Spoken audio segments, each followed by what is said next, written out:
is Coward, and this is Wake Up New Bedford. I'm here with Big Chan. Okay. Thank you so much for being on the show. Thank you. Thank you for having me. No, absolutely. Had a lot of fun with part one, and still have a lot more to talk about in part two. Yes, indeed. So, with music, okay, there are a lot of musicians and artists in New Bedford, and having talked to J-Cal, but then also I interviewed DJ Fresco. Yes. Both of them echoed the same sentiment that there were a lot of musicians at New Bedford High. Okay. Yes. Did you also realize that, but then not find your passion for music until later? Yeah, so, okay, so I really found my passion with music through dance. So, Okay. Yeah, so. Talk about that. I've been a dancer since I was about 7 years old. I went to dance school at Backstage Dance Academy downtown here. Yeah, me too, actually. Yeah. Okay, crazy. So I was heavily involved in dance for years. And then that's when I was like, okay, I'm playing basketball. So I stopped dancing for How a do we little go bit. through a whole part one and you didn't bring it up at all? Okay. Right, yeah. There's a lot. You know, there's a lot. Yeah, Okay. so, and I still dance currently. Like, I really don't do much. I'm trying to get back into doing more dance content. Like, if you go on my YouTube page, I have a few dance videos that are concepted on there. Okay. But, I've taken a break just because there's a lot going on. Yeah, I for usually try to battle every year at the Third Eye Open. Oh, really? Yep, you can see that you can see the battles I've been in on Facebook and Okay. stuff. Yeah, I mean, that's how I stay active right now in this moment, is dancing. So, talk about how it was dance that got you involved with music. So, about my junior year of high school, Third Eye had this program called Hip Hop Club. Sure. So, after school, everybody would meet up in like either the Blue House or the Gold House cafeteria, clear all the tables out. There's poetry. There's poetry or spoken word. Separate into groups. There's like musicians that are doing like beat making or like or song structure, stuff like that. And then you had the dancers. Okay. So I was heavily involved in dance at the moment, and then that's when I started to become more of a freestyle artist. Okay. Instead of doing the choreographed pieces and like, cause I'm doing jazz, ballet, Sure. stuff like that. Yeah. Okay. Yeah. So I love hip hop. Always have, always will. Love Yeah. R&B. So that's Yeah. when I'm like, all right, I want to make my own choreography. I want to learn how I Okay. dance. So that was a pivotal moment in time. That was like in 2013. And Third Eye is hosting these at New Bedford High? Yes. Okay. That's shout out to Frankie DeBarros, Jen DeBarros. Those Yeah, okay. they led that group. Got you. That was a beautiful time in Third Eye history right there.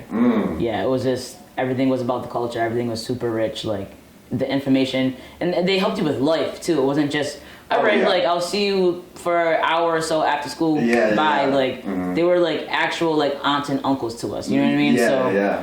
But in saying so, I knew there was like musical talent in the area, in the school. Okay. And speaking of Fresco, that's one of like people I look up to when it comes to just moving in general. Like Really? I interviewed him on one of my podcasts that Sure. didn't come out, unfortunately. Yeah. But I had to let him know. I was like, I had to give him his flowers because I'm like, yo, like I'm trying to do this based off of how you set the tone. You know what I mean? So yeah, and we're still super cool. Like to Sure. this day, like we're working together now on a project which is it's gonna be super dope. It's Okay. called Mass Represent. That's with Aperture Studios and Hype Hub. Okay. Yeah. So there's gonna be local artists. He's DJing the event, I believe, but Cool. he's coming. Like there's Boston artists like Key coming down, Elos, Okay. Khalif from New Bedford is actually one of the headliners as well. Fire. So that's gonna be at the Vault on May 30th. On May 3rd? Okay, Yeah. so that's around the corner. Yep, Okay. coming soon. And so I interviewed Kason DeVars as well. Yeah. And yeah. so he had to give Fresco his flowers too. Like, Yeah. Fresco is helping like train him and raise him up, but Yep. Kason was just I was gonna say cute, but I do probably different. But he was very grateful. Yeah. And was just saying like he sends Fresco like texts all the time, just saying like thank you for helping me. So Yeah. it's good to know that he's not just big in the community, but he's also helpful as well. Yeah, definitely. He's definitely like he's big in the community, and like when Third Eye around that time I was talking about, he was like performing his own music with Quinn Amaro. Yeah. Yeah, so them two like collectively together, I was like, yo, like this is super dope. This Yeah. is like what I want to do. Like I would literally watch them and be like, wow. And now like I've gotten the chance to work with both of them in various ways, and it's just great. It's super dope. Like I have to give him his props all the way. And so do you feel like there's a young generation as well that's coming up with music that's being inspired by you guys, or a lot of the big artists are in your generation right now?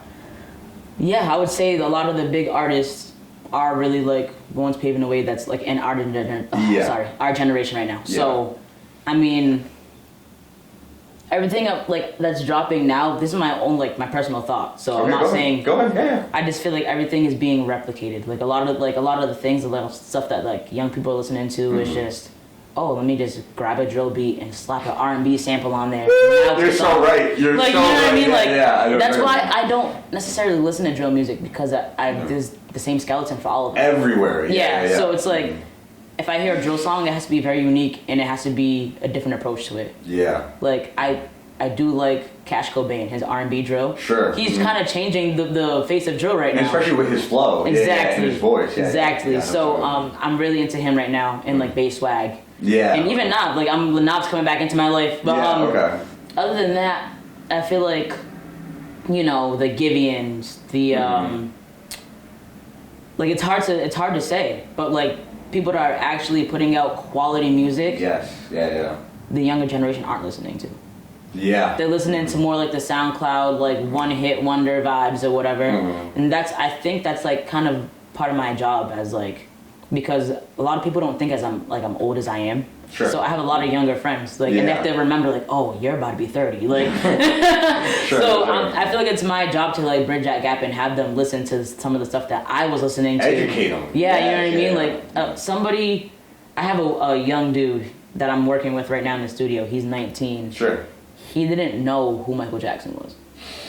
Okay, I'm gonna breathe. Yeah, he didn't know who Michael. I said, wait, I had to like look him dead in the eye. Yeah. I'm like, are you being very for real right now? Like, I was like, you don't know. I'm like, you don't know that song Billie Jean? He goes, yeah, I know that song, but like, I can't tell you. And like, I was like, wow, all right. Yeah. I feel like that's a problem. That is a problem. That is a huge problem. Like to not know who Michael Jackson is, like, it's just like, I feel like I feel responsible, you know, like. Especially like, I mean, my sister is 22. We grew up together, so she knows everything I know. Yeah, she you know better. what I mean? Yeah. Right? Yeah. So, but like, I would say younger than that, there's really lost like when it comes to like great music right now. I'm not to knock anybody and saying their music sucks. No, it's true, just generationally. I mean, there's going to be some exceptions, but they don't listen to older music. Right. They don't really listen to quality music with content. Right. They're just listening to whatever sounds good that's available. Exactly. And what their friends are going to listen to. Right. Yeah. It's because they want to feel involved in what's going on around them right now. But it's like, if you have a diverse palette and a diverse ear, and you have like a multifaceted like mindset when it comes to all genres of music, you will literally be unstoppable. Yes. Like, even if you don't do anything with it, I know exactly what you mean. You know, they're not trying to take chances. They're not trying to be tastemakers. Exactly. They're trying to fit the vibe. And follow the vibe. Exactly. Yeah. And I feel like the younger generation kind of does a good job with like paving their own way with certain things, but it's like, just have a little bit more like culture behind it, you know what I'm saying? Like, be educated about what you're doing, because these people actually paved the way for you to be doing these things right now in this moment. And you'll learn a lot more. Exactly. You know, and not just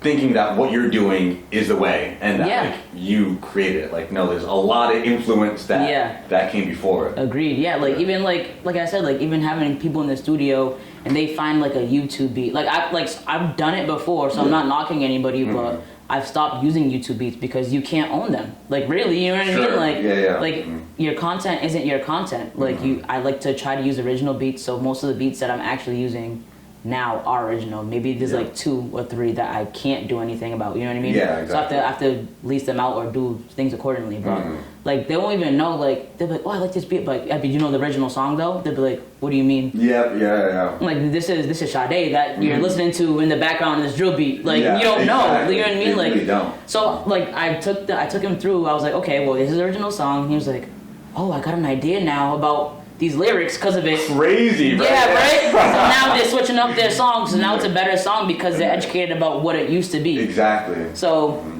yeah, I feel like the YNs, that's what they call them now, the YNs, so I feel like they're doing a good job, but they could be better. You know what I mean? Like, absolutely. Definitely.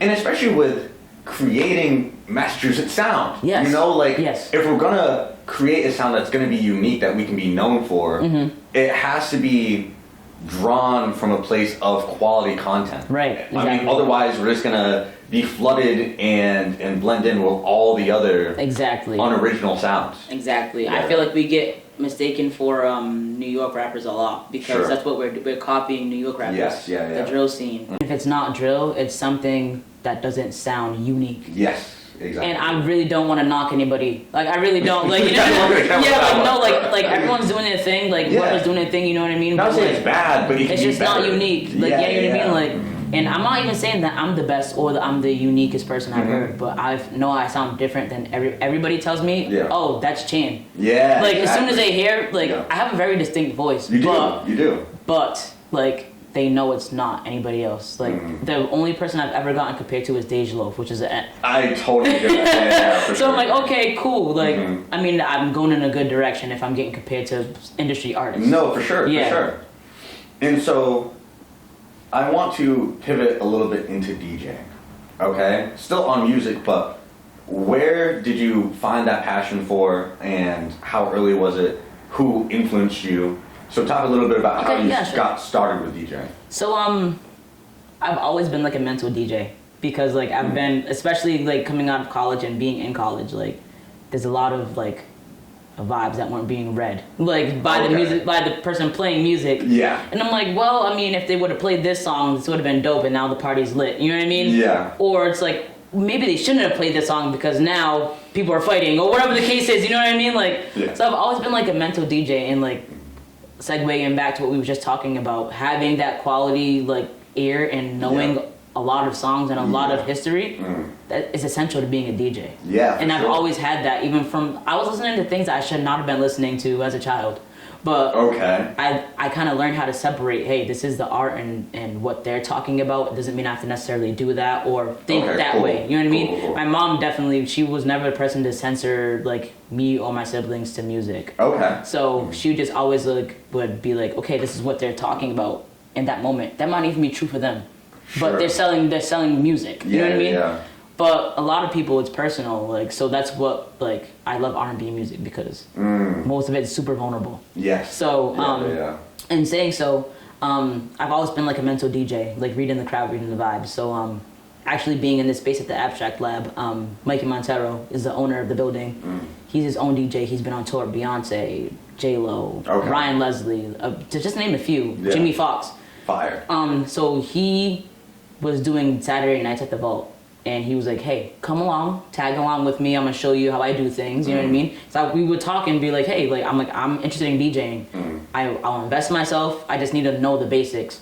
So he basically, that's what he did. I helped him unpack equipment, like literally just a training session every Saturday. Like pack the equipment, hook things up, set things up so the mood's right, the vibe's right, so your setup looks good. And now you have to worry about playing the music. So I just watched how like he would like maneuver. You know what I mean? Like. Sure. And he taught me how to use his board. Okay. So we would take turns on and off. And then after that, I was like, you know what, I'm gonna go full-fledged with it. So I ended up buying my own equipment, invested in speakers, a turntable, stuff like that. So I would like play music there. People would like me a lot. People would ask me my information, and they were like, well, do you do parties? Do you do this? Okay. And I'd be like, yeah, but it really was no, because I, like, you know what I mean? Like I can. Right. Like Yeah. I could do that. Yeah, So yeah. it's just a lot of trial and error. You know what I Yeah. mean? But I ended up executing that, and then he got me a gig booked through Rose Alley, Sure. and they wanted to continue booking me. So right now I have residency there. So how long Yeah. ago was that? This was last year. So Okay, gotcha. so this is this month actually makes a full year of me DJing. Gosh. Yep. So that was really recent. Actually. Yeah, that was Okay. last February. Yep, that Yeah. he taught me a few things. Yeah, so Interesting. I just started booking my own events and like Really doing made that. a name for yourself. Yeah, like, and I'm grateful because it was super quick. Like most DJs that have been going for a year don't even like do anything. You know what I mean? Yeah, yeah. So I'm super grateful for that. Shout out Mikey Montero. But yeah, so right now I have a residency. I'm sorry, at Rose Alley. Yeah. Tonight I start my first night at Lighthouse Tavern. All right. Cool. Cool. Yeah, so I just been doing birthday parties, baby showers, formal events, non-formal events, stuff like that. Yeah. And so making a name for yourself is kind of corny, but let's talk about your actual name. Okay. Yeah. So, where in your journey do you make an artist name, and was Big Chan the first name you came up with? Okay, so Big Chan's not the first name I came up with. I'm about to ask. Okay. Yeah, so I've changed my name about 4 times. Four times? Yes, 4 times. Take me through the evolution. Okay. So my first name is Chandrea. Okay. It's spelled Chandrea. Okay. So my first rap name, I'm like, okay, well, I want to be myself, you know what I mean? But I didn't like that for my name. So I just switched it around, and my rap name was Dre Sean. Oh, I like that. So that was my first rap name. I was Dre Sean for a while, and then I was like, you know what? I was like, it's not really sticking out to me. And it was actually funny because a lot of people, when they read my name, they can't pronounce it. They think they go to Chan automatically. Chandria. That's what they're... Interesting. Yeah, so Okay. I was like, okay, like, I'll just make fun of that a little bit, you know what I mean? So I changed it to Chan. Just Chan. Just Chan. Yeah. And I liked it because I don't really like being called by my full name. So you shorten it. I didn't like being called Sean, so Chan. I was like, I kind of like it. Since when? Since forever. Since forever. Like, but I mean, my close friends that people have known me since elementary school, they still call me like by my full name. Yeah. You know what I mean? Okay, But cool. I never really liked it, so I was like, okay, I like Chan. Plus, like, sounds corny, but I'm a huge Jackie Chan fan. Me too. Huge, Yeah. huge, Yeah. super, like. Me So too. I'm like, all right, I can rock with that. And then, So can I stop you right Yeah, there? sure. So did you ever have any nicknames growing up? yes, but not ones I'm saying on camera. Okay. Yes, yeah. All right. So by my Sure. family, like family, like pet names, Cool. or people would call me Drea or something like that, Cool, and I didn't cool. like that either. So I was just like, Interesting. let me Okay. narrow down my options with. I can bring up my name a few different ways. So people like in your everyday were just calling you Chandrea. Yep. But you wouldn't have preferred that. Right. Okay, cool. So But, okay, so moving on. Okay, Yeah. so it was Chan, and then what? So that's when I had started performing a lot. So I would call myself Chan with the Plan in certain songs. Okay. So, and then people would literally just start calling me that. Yeah, okay. So I'm like, all right, I'm Chan with the Plan now. So that has a ring to it though. yeah. I like So that. all right. So that if you hear people call me Chan with the Plan to this day, just that's one that stuck. Yeah. And I was like, all right. I was like, okay, that's cool. But what I seen that it was hard to like find me on like platforms because of the way I spelled it as well. I spelled it Chan with the Plan, but without the ITH. So it was just Chan W the Plan. All together. Sure. Okay. Yeah, so it was a little bit difficult. I couldn't even find myself for some things. So I was like, all right, I need to switch it up. Yeah. So I went back to Chan for a little bit, but it was just so common. Like if you type in Chan on Google, Interesting. outlandish things are popping up. But Sure, yeah, sure. I switched it to all caps. It helped a little bit, but still it was a little difficult. And then I came to a revelation about like 2-3 years ago. And I was like, you know what? I'm Big Chan. Like that's just straight up. I was That's like, what it is, bro. yeah, I'm like, Yeah, I'm yeah. Big Chan. I was like, I've thinking like I had to like not be humble in that moment. And I was like, I've done these things. Yeah. I've made a name for myself. I feel like big right now. Yeah. Like you know what I mean? So I'm Big Chan, and that just stuck. So I've been Big Chan, and I don't think I'm gonna change it. Yeah. Yeah. Unless something happens that's good for me, and like my team suggests that I change it. Sure. But I don't think that's gonna happen. No, it's good. Yeah. So Big Chan for now. I think it's gonna stay that way. And then, so when did you come up with the brand idea?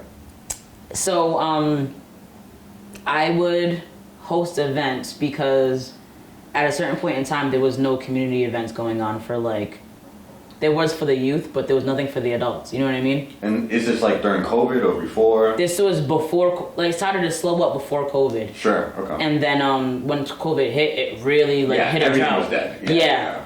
And then once we were able to be outside again and have like these restrictions, I was like, okay, like you know what, like I want to throw an event because we're not performing our music anymore. We can't, like everything was virtual. You know what I mean? Like we couldn't do that.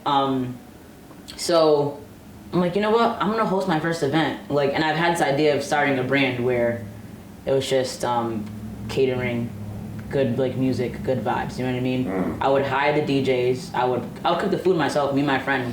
Yeah, you know what I mean? Like, Okay, yeah, you know what I mean? yeah. Like I would hire the DJ. Lionel had a space called Community Space right across the street right here. Sure. Okay. So he would be gracious enough to let me use that space. He would DJ, and then I would just be like, "Hey, Libsy, you want to perform? Hey, Bryce, you want to perform? Hey, Lakar, you want to perform?" You know what I mean? Yeah. So They would always be down. I'm grateful for all the locals that I've worked with, like the creatives. So at one point in time, like it would start off like 10 people on a bill, you know what I mean? That's dope. Yeah. That's crazy. Yeah, actually. everyone would get like 15, 20 minutes, Sure. you know what I mean? And the event would be a few hours. And then I'm like, okay, we can make this a little more interesting. Grow it. Yeah, so the last event that I did in 2023 was 20 people on the bill. That's wild. Yeah, it was a lot of people. Big chain in the house. Yeah, right. Dope. And I definitely had some help, and I appreciate everybody that helped out. Yeah. But we would sell tickets at the door, but your ticket would include food, drinks, like your footage. Like you would get your footage like in reels and stuff like that. You know what I mean? And then I gave people the opportunity to sell their own tickets to make their money back. You know what I mean? Oh, interesting. Okay, Yeah. So I was like, you know what, like. It's gonna be a full experience, music, food. Like it was like an event planning type of brand. Yeah. And then as I started doing this, I moved into this building shortly after that. It was like December 2023. And I was like, why not add recording services to the brand? Yeah, okay. So I added that to it. So now basically, I added DJing to it. You know what I mean? So if you need anything, Yeah. you just come to me to One Stop Shop. You know what I mean? Yeah, Like you need yeah. catering, cool. I have Dre's Kitchen, which is my catering company. Okay. So now me and my friend run that together. So she handles more of that stuff because I'm super busy. Yeah. So now you need food, cool. You need event planning. You need tablecloths, cutlery. Okay. You know, Yeah. we got that. You need a DJ, we got that. You need footage, we got that. You know what I mean? Like so, it's basically a hub for whatever you need culturally and like entertainment wise. And now we threw graphic design into that as well. So Okay. I do most of my graphics for like my advertisement for DJing, events, flyers. So, and then we do website consultation as well. So you added production to this repertoire just last year, Yes. but before that, were you still recording other people or not until last year? You're saying? No. Okay. Yeah. Gotcha, So gotcha. so I've been recording others. Well, I got the studio just because I'm like, if I'm gonna invest a few $100 a month recording with other people, why not pay rent and just do it myself? Okay. So that's what I'm doing. And then once I started to get good at it, my friend was like, yo, can you try it out on me? I was like, okay, I'm not gonna charge you anything. Like, I don't know what I'm doing. Like, Yeah, you know what I mean? exactly. I know how to do my voice, but somebody else's. Yeah. So that's when I had to do more research and figure out how to adapt to other people's like vocals and EQ them Yeah. to the way how they want it. So I started doing that it's been a little bit over a year now. So I've been adding the recording services and stuff like that to the brand. Yeah. So it is like, if you need anything that has to do with music, you know, I just want people to be able to come here, have it be reasonable, not cost an arm and a leg. Like, I want to work with people. Do you not feel overwhelmed? There's a lot of times that I do, yeah. I would hope so. Yeah, there's okay. definitely a lot of times. I mean, not hope so. I would expect it. Yeah. No, I hope so. Yeah. But yeah, I mean, I just like to stay busy. I really don't sleep a lot. Okay. Like, I mean, I lie. My friends would tell you I sleep a lot because now I'm hanging out with them and now I'm sleeping. You know what I mean? Yeah. But like, knocking out. yeah, like so. But I just like to stay busy. Like I'm not a stickler for standing still at all. Like so, I'm doing this now. I'm gonna be at Lighthouse in a few hours. I have a Yeah. baby shower tomorrow. Yeah. Monday, I'm probably gonna book a bunch of sessions. Yeah. So it's just really about staying busy. Like, and this is like the way that I can actually start making money from it. Like, but I also want to be reasonable because I know that's why people don't do it, because sometimes it can cost a lot, which is good for the other person because you're paying them to their standards, which is what you're supposed to do. And they want to make a living off of Exactly. it. Yeah. Exactly. Like I want to be able to pay. Like I've been fortunate for the past few months where I'm able to pay my bills off of just doing this. That's You know what I mean? great. Yeah, that's the dream. Right. Yeah. Like I just got a newer car. Like you know what I mean? Like I'm living the way I'm supposed You're to. good. Yeah. So it's like, but I do miss cooking as well. So it's like it's a balance. It's a work-life balance. But yeah. I mean, I'm able to make some money off of it now and be able to actually track what I'm doing. So that's just the ultimate goal with the brand. And so, what's your favorite thing that you're doing right now? Can you even pick a favorite? DJing is definitely the favorite thing right now. Ooh, Yeah. okay, Like I just really? because of DJing, like I meet new people every day. And that's where I make the most money right now is DJing. Sure. You know what I mean? So I meet new people, talk to people. Like even like I was telling you before, like I met somebody that I didn't even know that I met. Because like it's a lot going on. Like now I'm opening myself up to different opportunities but people need a DJ, and now they're like, okay, well now we can book you for the DJ, and now I'm having actually like meaningful conversations with people just because of that. Sure. Like usually it's a busy like environment when I am DJing, but like there's times where I can take a second and talk to who's around me. Like, yeah. And that's also how I build my fan base when it comes to my music, because they find out I do music too. Oh, so yeah, now they're more interested to see. So people go on if you go on my profile, as you probably seen, like you see a whole bunch of tags, and you're like, what is this? And you're like, oh, this is all her stuff going on right now. Literally, yeah. So I'm like, so now people can tap it. Oh, you cook? Well, I need this, and now I need this. And like one hand washes the other always. You know what I mean? Like that's what it's about. So DJing is probably like my favorite right now. Okay, and we haven't even really talked about. I mean, you talked a little bit off camera, but about your involvement with Windworks. Yes. Okay, so we have 5 minutes left. Okay. Okay, and so we'll end with like what are future plans, but what has been the impact / walk me through that photo shoot of you being put on the poster. Okay. Okay, so well, this was the second phase that just passed for the campaign. Okay. So it initially started in 2023 as well. My good friend Lionel, like I mentioned, he's like what's the word? He's like broadened his horizons just from basically what he was doing with me when I was younger. He has his own consulting company now. Okay. He bought a house with his wife and his children. Like, you know what I mean? Like, he really came into being a New Bedford native. Like, he was not from here. Yeah. So he really like made some roots. Yeah, he grew some roots here, and due to that, he's made so many connections. And he was like, "Hey, we're having turbines being built offshore in our city." He was like, "I need to find a way to get involved into that." Okay. So he met with who he needed to meet with. He partnered with BCC. He did Windworks through his campaign, like through his consulting. Really? Yeah. Okay. So him and Don Burton. Shout out to Don Burton as well. He does the cinematography for mostly everything. Sure. Yeah. So they came to me. They was like, "Listen, this is a $1 trillion industry. Yeah. $1 trillion industry." Yeah. He was like, "You need to be involved somehow, some way. What do you want to do?" They came to me like, "What do you want to do?" I'm like, "Well," I was like, "I don't know. Give me something to do. I'll learn it." You know what I mean? So my people skills came into play with that. So it's like now they're hiring me to hang up posters and talk to people. Like I had to literally like research the facts. You know what I mean? Have you done any modeling before this? No. Okay. No. Okay. Yeah. So Go ahead. there was like, okay, cool. Like, so we want someone that's in the community that's a woman of color. Sure. You know what I mean? Yeah, to be the face of this, because if people see that, they can be like, "Oh, what's going on here?" And They how feel can welcome. They feel like it's relatable. You know what I mean? Yeah. So it was actually a few of us. I'm not sure if you're familiar with Frank Oliver. No. Frank and Nina Cruz. Okay. Yeah. So they were actually a part of the campaign as well too, with the social media side with TikTok. Sure. Okay. So he got us all together and was like, "I want you guys to be the face of Windworks." So we did a few photo shoots, and fortunate for me, the headshot with me, like with my stuff on, like that's the one that made the cut. Yeah, it did. Yeah. So there's a poster with me on it, and then there's Stephanie Cerritos as well. She's a young person that for some content, we don't have a lot of time left, but we did a program through the offshore wind called Doers Lab, where we teach youth things that aren't necessarily being taught in school: taxes, job interview, readiness skills, stuff like that. Yeah. So because of that program we did, we were able to travel abroad to Grimsby, UK. Oh wow. And she's one of the young people that did the program with us. So she turned 18, so we plugged her into doing these things.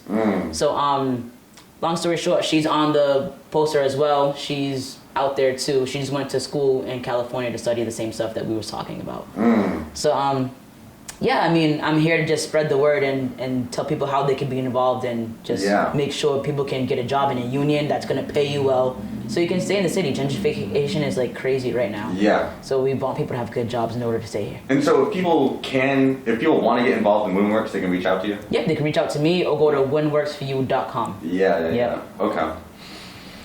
And so we have like 1 minute left. Yep. Okay. So what are you most looking forward to in this upcoming year?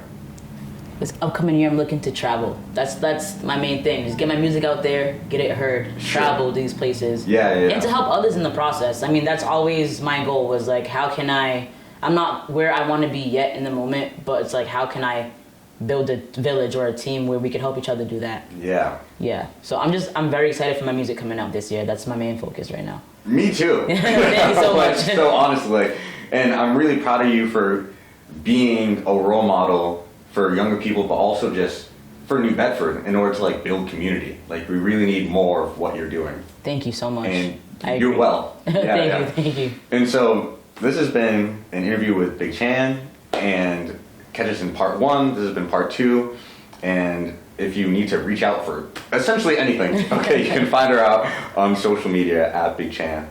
Thank you so much for watching, and this has been Wake Up New Bedford. Peace.